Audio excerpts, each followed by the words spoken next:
یوسف علیہ السلام کو خواب آتا ہے، وہ خواب اپنے باپ کو بتاتے ہیں، انی رأیت 11 کوکبا والشمس والقمر رأیتهم لی ساجدین۔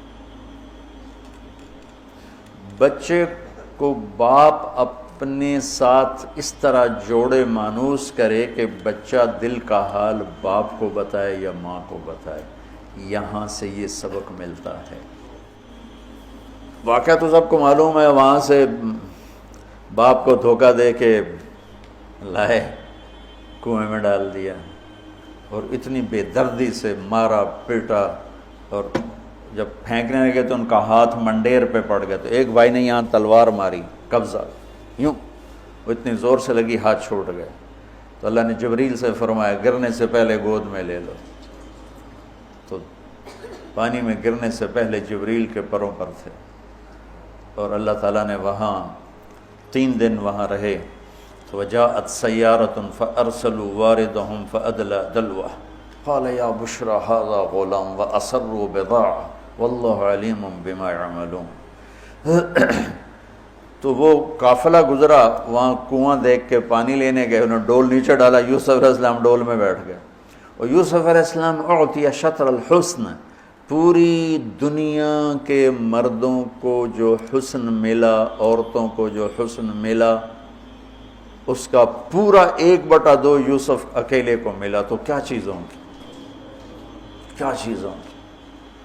7 ارب انسان تو آج ہیں، اور آگے کتنے آئیں گے ہمارے بعد، اور ہم سے پہلے کتنے گزر گئے۔ ان سب کے حسن کے 2 حصے کیے جائیں تو 1 حصہ پوری دنیا کو تقسیم کیا اور آدھا پورا یوسف کو دیا، کیا چیز ہوں گے، اور جنت میں ہر آدمی حسن یوسف والا ہو، کیا کمال نہیں۔ اور اللہ تعالیٰ نے عورتوں میں سب سے حسین عورت اماں حوا کو بنایا، اماں حوا سب سے حسین عورت تھی، ان کا اصلی قد تھا 130 فٹ دی اماں جان، 130 فٹ کے ابا جان، یہی قد جنت میں اللہ واپس لوٹا دے گا 130 فٹ کی ہائٹ پر۔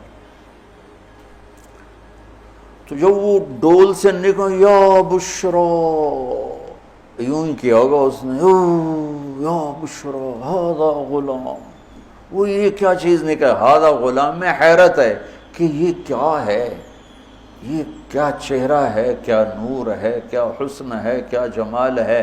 اور ابھی امتحان چل رہا ہے، عین اس وقت بھائی پہنچ گئے ان کو چیک کرنے کے لیے کہ کیا حال ہے۔ ارے یہ تو ہمارا بھاگا ہوا غلام ہے، تمہیں کہاں سے مل گیا؟ کہا ہمیں تو کنویں سے ملا ہے۔ کہا اچھا ٹھیک ہے، ہم بیچنے لے جاؤ۔ وَشَرَوْهُ بِثَمَنٍ بَخْسٍ دَرَاهِمَ مَعْدُودَةٍ وَكَانُوا فِيهِ مِنَ الزَّاهِدِينَ۔